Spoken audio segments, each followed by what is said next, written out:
치유하시는 주님을 만납시다. 그리고 우리 모두가 주님이 주시고 하시는 자유인의 삶을 한번 살아봅시다. 본론에 들어가서 우리가 치유받지 못하는 이유가 있습니다. 첫 번째로는 믿음이 약하기 때문입니다. 성경 속에서 치유받은 이들은 모두 그들의 믿음으로 치유를 받았습니다.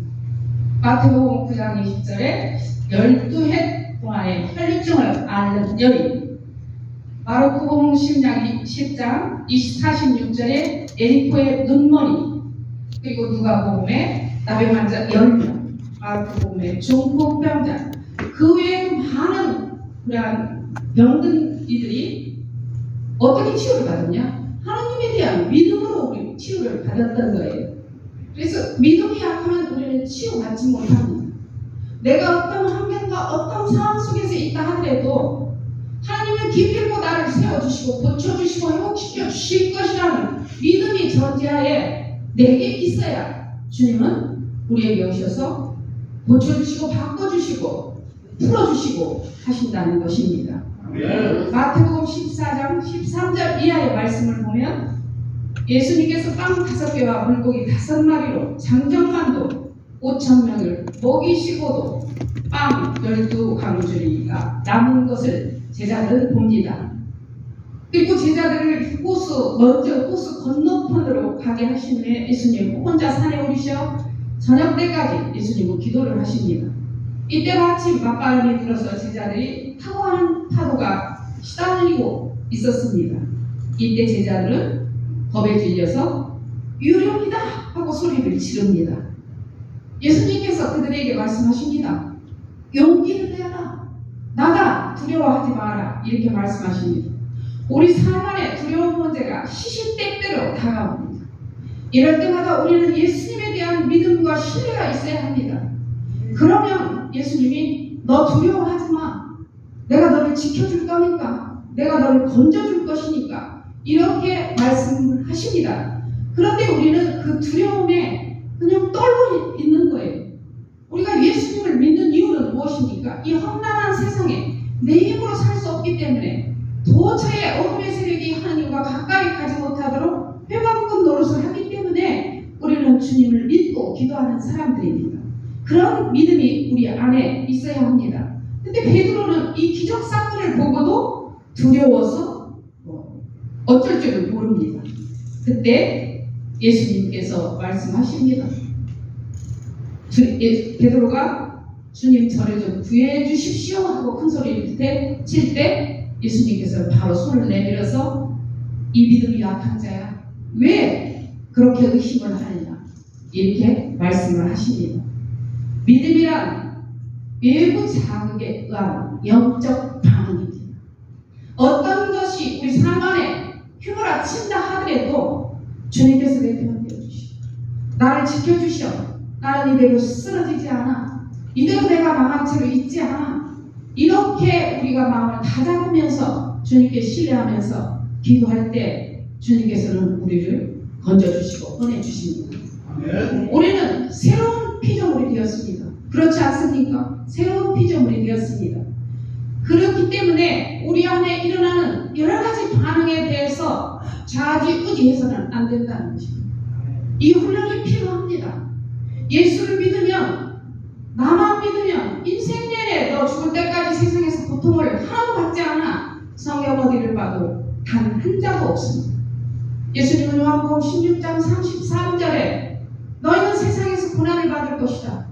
그러나 용기를 내라. 내가 세상을 이겼다. 이렇게 말씀하십니다. 용기를 내야 합니다. 예수님을 바라보면서 시시때때로 고통이 우리가 이 세상 살아갈 때 온다는 것입니다. 피해갈 수 없어요. 그건 주님이 주시는 것도 아니고 세상에서 자연히 따라오는 것이기 때문에. 그러나 용기를 내. 나도 너희들처럼 세상에 와서 고통받고 여러 가지 그런 문제에 직면했어. 그렇기 때문에 내가 너희들을 이길 수 있는 힘을 줄 거니까 나만 믿고 용기를 내. 주님께서 이렇게 말씀하신다는 것입니다.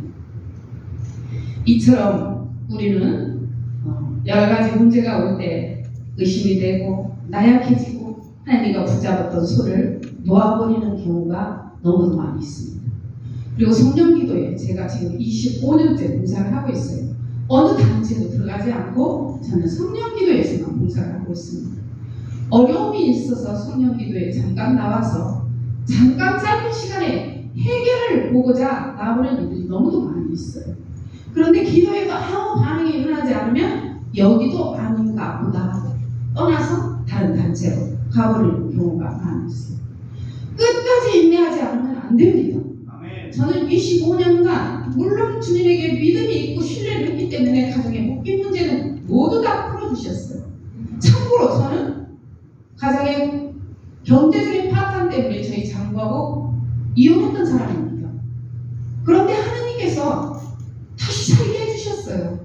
그럼 그분의 말씀에 순종해야 되기 때문에 저는 받아들일 수밖에 없었어요. 그리고 살아갈 때 내가 그 사람을 받아들여서 용서한 것이 아니라 성령께서 주시는 힘으로 용서하게 됐고 받아들이게 됐어요. 여러분, 용서, 사랑, 내가 하는 것 아닙니다. 성령 하나님께서 주시는 하나님의 마음이 있어야 우리는 참된 용서, 영원한 사랑할 수 있습니다. 그런데 육적인 내 마음에 예수님은 사랑이시다, 용서다, 이 좋은 말씀을 듣고 나도 사랑해야 돼. 지긋지긋하게 미웠던 내 남편을 용서해야 돼. 마음으로는 결심합니다. 근데 이 결심이 계속 가나요? 안 갑니다. 그러나 성령께서 이런 마음을 우리에게 담아줄 때는 성령의 힘으로 죽어도 용서하지 못할 것 같은 사람을 용서하게 되고 사랑하게 됩니다. 그래서 저는 이혼한 지 6개월 만에 너무도 해피하게 잘 살았어요. 남편 없이. 그런데 주님이 용서하라고 해서 용서하고 받아들였던 결과 주님이 우리의 묶인 문제는 모두 풀어주셨고 또 하나님을 모르는 예수와 믿으면 너하고 안 살 거라고 위험한다고 했던 저희 장부가 하나님을 변화시켜서 천주교 신자로서 우리 시대 가문이 천주교를 믿는 집안으로 확 바뀌었다는 것입니다.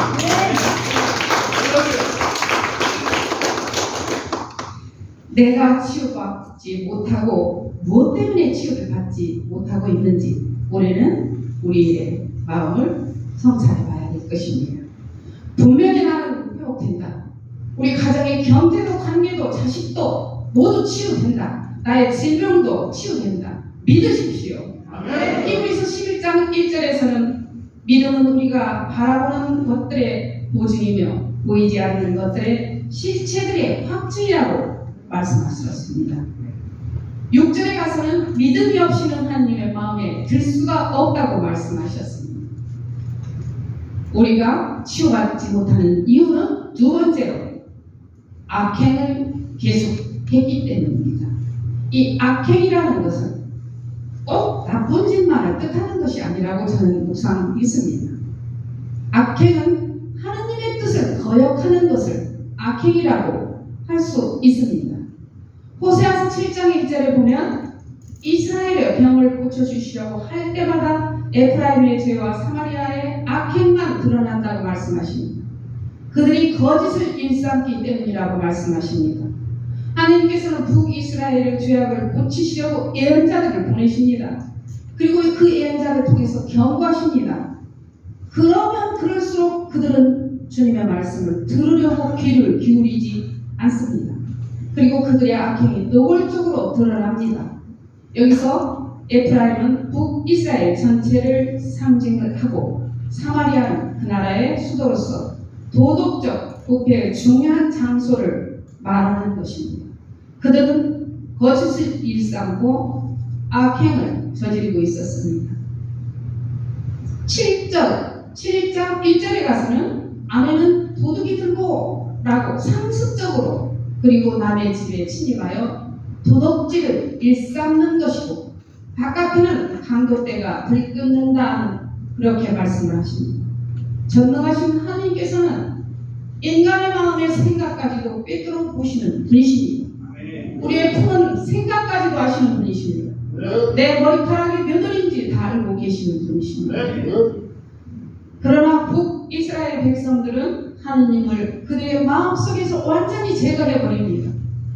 그렇기 때문에 하나님을 알지도 못하고 하나님을 인정하지도 않고 하나님이 자기를 심판하리라는 것도 마음에 두지 않고 마음대로 살아가고 있는 것입니다.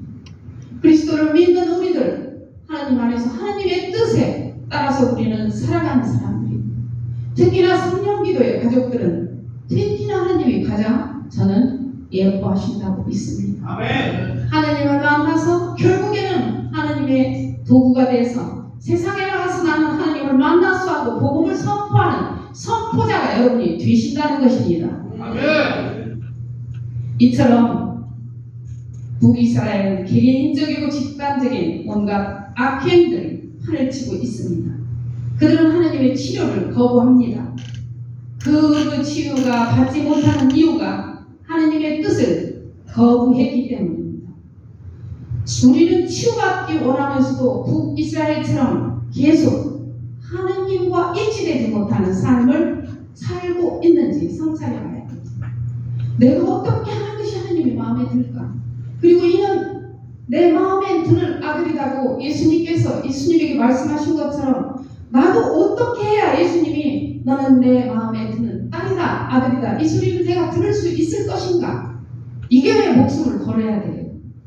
그러면 우리는 하나님 안에서 모든 것을 치유받고 회복되고 고침받을 수 있습니다.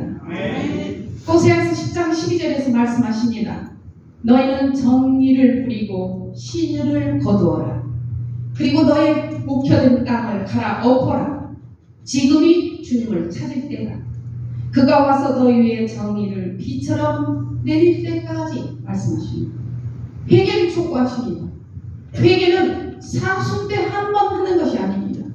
늘 내 삶을 살아가면서 되돌아보고 내가 하나님과 1년 전에 하나님과 지금 내가 좀 더 가까워졌는지 좀 더 멀어졌는지 뭐 때문에 내가 세상에 지금 더 하나님보다도 세상을 바라보고 세상 것에 취해 있는지 이런 것들을 성찰하면서 하나님과 가까워질 수 있도록 우리가 노력해야 돼요.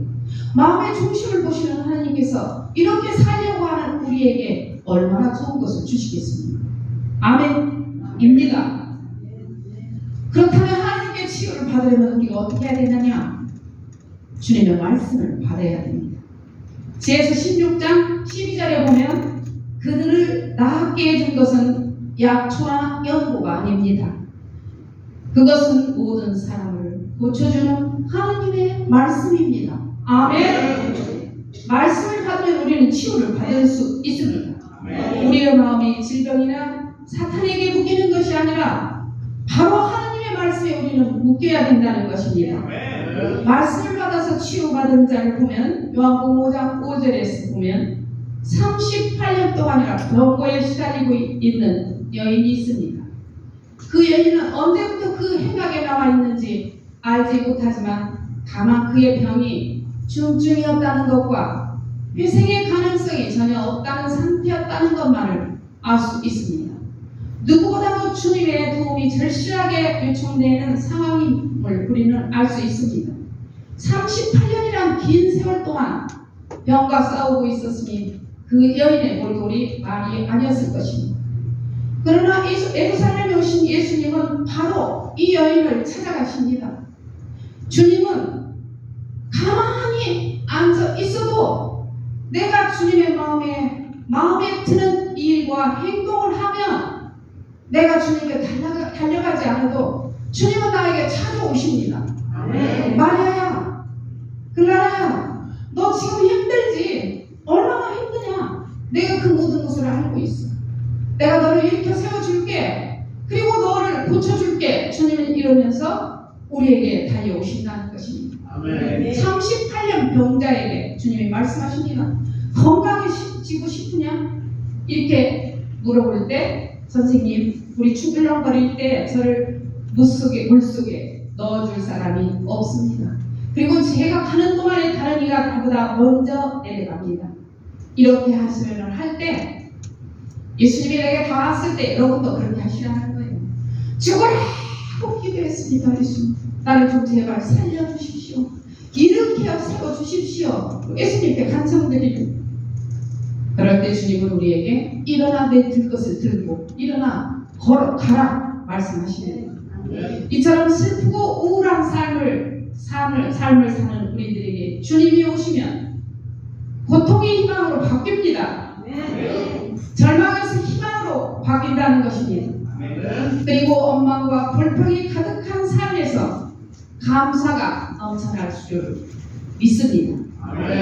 지금 여러분 어떤 이가 사는 초과의 어려움을 당하고 있는 이가 있습니다. 그렇다면 다시 주님께 가까이 가십시오. 그리고 주님께 손을 내밀어 보십시오. 그러면 상황이 바뀌어질 것입니다. 불치의 병으로 또 지나간 모든 마음의 상처로 인간의 한계를 뛰어넘는 절망에 빠져본 이들이 있습니다. 저는 절망에 빠져봤습니다. 경제적인 그러한 것들을 장부가 다 한순간에 잃어버렸기 때문에 절망 속에서 살았습니다. 그러나 남은 아이들을 볼 때 이 절망에 허덕일 수는 없었습니다. 그래서 저는 개신교 장로님의 딸입니다. 근데 아버지가 내가 이렇게 죽을 것 같아서 잘 살 때는 하나님을 안 찾았어요. 어려서 신앙교육을 받고 늘 기도와 아버지 설교와 찬양과 이걸로 자랐는데도 살만 하니까 하나님은 내가 뒷전에 하나님을 밀어두었어요. 근데 이렇게 어려워지니까 내 아버지가 기도로 살았던 아버지의 신앙을 내 것으로 재유치하기 시작을 했습니다. 그리고 하나님께 다가갔어요. 그때 하나님이 고통 중에 있는 나, 잠 못 자는 나, 세상 걱정 때문에 정말 밥이 제대로 넘어가지 않는 나에게 성령 하나님이 함께 하시니까 세상의 걱정은 거짓말 아니고 단 0%도 0.1% 내 마음을 사로잡지 못했습니다. 그냥 내 안에 기쁨, 내 안에 그냥 평화가 넘치는 거예요. 이래서 저는 아까 복음 말씀처럼 이분은 살아계신 분이구나 하고 이분을 붙잡고 기도에 전념했던 결과 남편을 용서할 수 있도록 성령 하나님께서 이끌으셨고, 이렇게 내 힘으로가 아니라 성령의 도움으로 용서를 했을 때 가정의 모든 매듭들, 잃어버렸던 경제 이런 것들을 다 주님이 회복시켜 주셨던 기도만이 살 길입니다. 아멘. 고통이 없는 자도 기도만이 살 길입니다. 아멘. 고통이 없는 자들은 울부짖어 기도하지 않기 때문에 살아계신 하나님을 만나지 못할 것입니다. 주님은 우리에게 부르짖어라. 그러면 내가 너의 기도를 들을 것이다. 말씀합니다. 그런데 성령 기도 사람만 부르짖어요. 일반 신자들은 고상하고 거룩하게 신앙생활을 합니다. 저 개인적으로는 고상하게 거룩하게 해서는 주님을 절대 못 만납니다. 누가 보든지 저 여자는 고통 때문에 약간 돌았다 할 정도로 소리를 듣고 하나님에게 미쳐야 된다는 것입니다. 그래야 하나님을 만납니다. 오늘 바로 여러분 인생의 전환점이 되시기를 바랍니다. 오늘 영적인 눈을 뜨고 오늘 예수 안에서 일어나고 오늘 치유자이신 예수님을 만나는 날이 되시길 바랍니다. 아멘입니다. 저에게 이런 체험이 있습니다. 내적 상처를 치유받은 경험입니다. 2016년에 우리 아들이 우리 집에 아주 큰 일이 있었습니다. 누구나 요즘은 하나뿐인 아들이지만 나에게도 하나뿐인 아들이 늦은 나이에 결혼을 했습니다. 늦게 결혼했기 때문에 빨리 자녀가 그 가정에 생겼으면 했는데 우리 바람대로 결혼한 지 2달 만에 임신을 하게 됐어요. 며느리가. 그러니 얼마나 우리가 기뻐했겠습니까? 그때가 저희 장부가 70대였습니다. 70. 온 가족이 축하를 했고 태아를 위한 기도문을 만들어서 아들 내일을 주고 우리도 기도하고 하나님께 감사 기도를 바쳤습니다. 이렇게 우리가 원하는 대로 바로 우리 기도를 들어주셔서 감사합니다.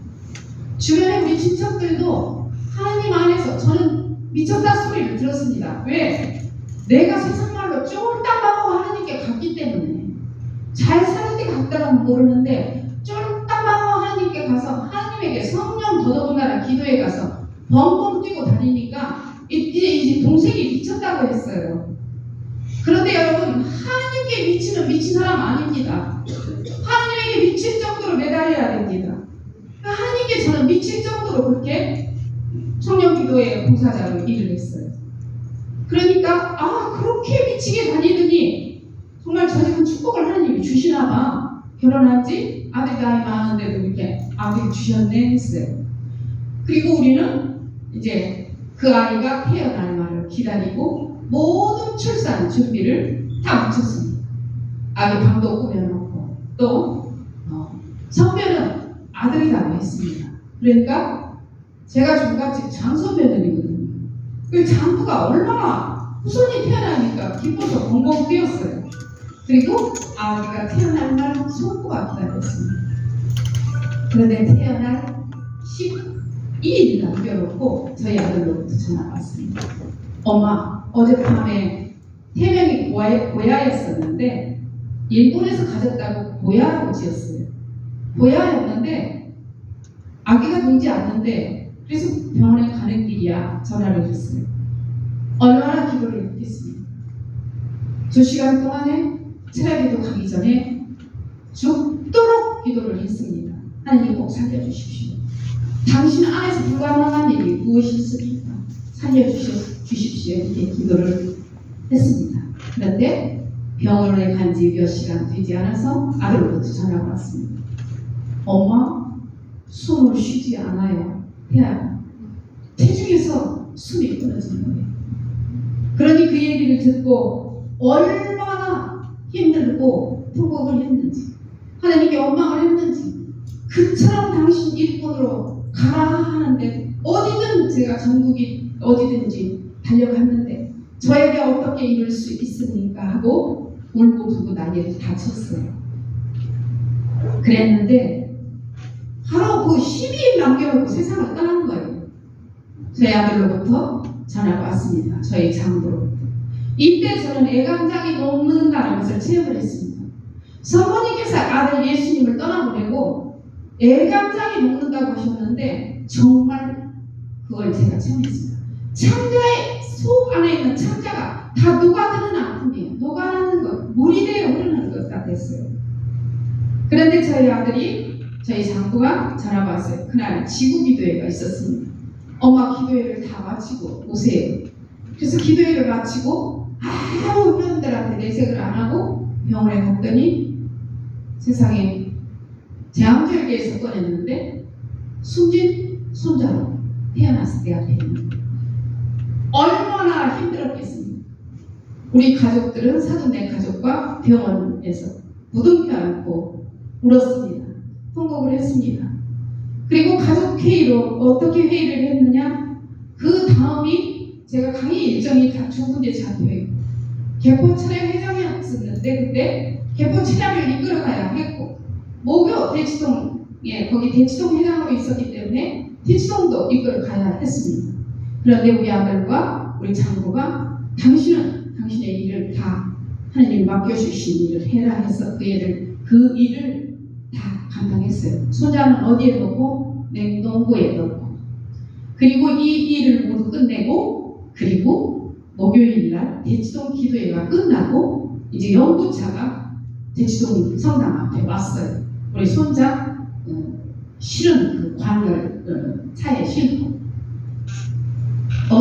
세상에 태어나지 못한 태중에서 숨진 아이라도 완전히 다 인간의 형상을 갖췄기 때문에 정식으로 상여를 해서 연구차에 왔습니다. 그리고 이 아이를 데리고 서울 수목공원에 가서 장례를 치렀습니다. 세례명은 미카엘로 하고 그리고 며느리가 평소 쓰던 묵주를 넣고 화장을 시켰습니다.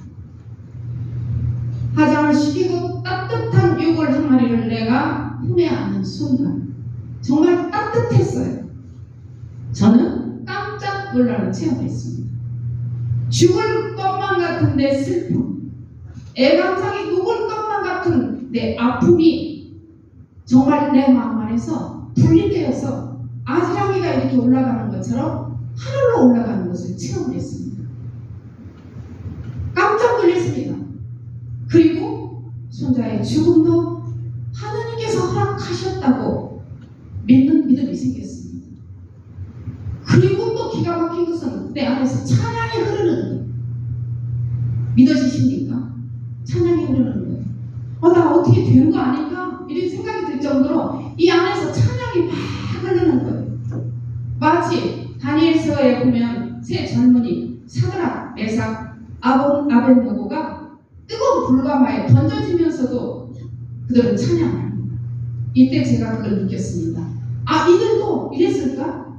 하나님이 주신 힘으로 불 속에서 타들어가는데도 그들 심령 안에서는 찬양이 흘러나오는 것이 내 지금 이 심정이었을까? 이런 생각이 들었습니다.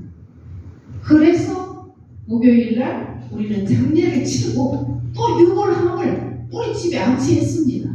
금요 철회가 있기 때문에. 그래서 철회를 끝내고 토요일날 저희는 가족 납골묘에 그 아이를 안치했습니다. 정말로 편안한 일상생활을 했습니다. 저는 저희 장부가 미쳐 뛸 줄 알았습니다.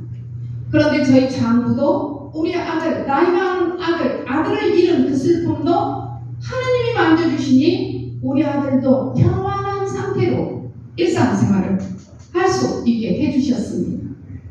주님의 치유가 우리 가족 모두를 만지셨다는 것입니다. 그래서 우리는 감사의 의무를 드렸습니다. 우리 삶 안에 언제나 나와 함께 현존하시는 하느님을 우리는 알아차려야 합니다. 주님은 나는 살아있는 자다. 오늘 복음 말씀처럼 저에게 이렇게 말씀하셨어요. 나는 살아있어. 그런데 나를 살아있다고 믿는 이들이 그리 많지 않아. 너희가 내가 살아있다고 믿을 때 너희들 삶 가운데 개입해서 내가 너희들의 모든 일에 주인이 되시고 알아서 해주신다는 거예요. 참새, 원두렁에 있는 참새를 봐라. 성경께서 이런 지혜를 줬어요. 참새를 쫓아낸다고 논 가운데 허수아비를 세워놓지만 정작 참새가 허수아비 손등에 앉아있을 때 손가락 하나 움직이며 참새를 쫓으면 이렇게 말씀하셨어요. 이렇듯 너희 마음 안에 내가 살아있다고 믿고 의지하고 기도할 때 너희 삶 가운데 내가 개입해서 너희 삶의 문제를 풀어준다는 거예요. 그래서 우리는 살아있는 주님이라는 전제하에서 믿음 생활을 시작해야 된다는 것입니다. 또한 이런 슬픔이, 이 사건이 주님 안에서 나에게 새로운 일을 할 수 있도록 문을 열어주셨습니다. 내가 이런 일을 접하지 않았으면 자식을 먼저 떠나버리고 슬퍼하는 부모를 위해서, 또 태중에서 우리처럼 태아를 입고 슬퍼하는 그런 산모들을 위해서 기도해줄 마음이 전혀 생기지 않았을 것입니다. 근데 내가 이거를 체험했기 때문에 이들을 위해서 기도해줘야겠다는 마음이 생겼어요. 그래서 기도의 폭이 넓어졌다는 거예요. 우리 신앙이 성숙하면 성숙할수록 우리의 기도의 영역은 넓어져야 합니다. 그래서 우리는 모두 다 하나님께 맡기고 또 우리의 상처를 씻어주시라고 하나님께 기도를 올렸습니다. 하나님께서는 언제나 내 안에 머무르라고 말씀하십니다. 모든 슬픔과 아픔들을 주님께 맡겨드리고, 그리고 저에게 주신 사명을 감당하고 나갈 때 어느 날 주님께서는 저에게 말씀으로 다가오셔서 치유해 주셨습니다. 바로 이 말씀은 이사야서 58장 5절 말씀입니다. 너의 빛이 새벽비처럼 터져나오고 너의 상처가 곧 아물리라. 너의 의로움이 내 앞에 서서가고 주님의 영광이 내 뒤를 따르리라. 주님께서 당신의 백성의 상처를 싸매주시고 당신의 매를 맞아 터진 곳을 낫게 해주시는 날, 달빛은 햇빛처럼 밝아지고 햇빛은 7배나 밝아져 이래 동안의 빛을 한데 놓은 듯 하리라. 아멘이네요. 고통스러워서 곧 죽을 것 같아도 주님께서 우리의 상처를 어루만져 주실 때 우리는 절망 속에서 다시는 빛을 보지 못할 것 같은 내 심령이 이래 동안의 빛을 한데 놓은 듯 하리라 하신 말씀처럼 우리 영혼이 밝게 해주신다는 것입니다. 아멘. 바로 우리는 상처를 치워봤습니다.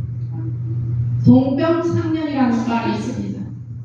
같은 병을 앓는 사람끼리 서로 가엽게 여긴다는 말입니다. 내가 이런 아픔을 겪었기 때문에 하나님께서는 나에게 상담자들이 주로 자식을 먼저 떠나보낸 사람들입니다. 주로 그런 사람이 와요. 27에 28에 이렇게 잃어버렸던 사람들. 처음에는 그들의 얘기를 다 들어줍니다. 제가. 왜냐하면 상담은 들어주는 것에서부터 시작이 합니다. 그래야 그들의 것이 모두 다 쏟아져 나와야 짓누르는 억압된 감정이 해방되기 때문에 들어줍니다. 들어준 다음에 얼마간에 있다가 제가 얘기를 합니다. 당신하고 비교할 수는 없지만 나도 그와 흡사한 이러한 어려움을 겪었다. 내가 이렇게 일어났다. 그러면서 그들에게 용기와 희망을 줍니다. 우리 손자는 그래서 저는 절대적으로 믿습니다.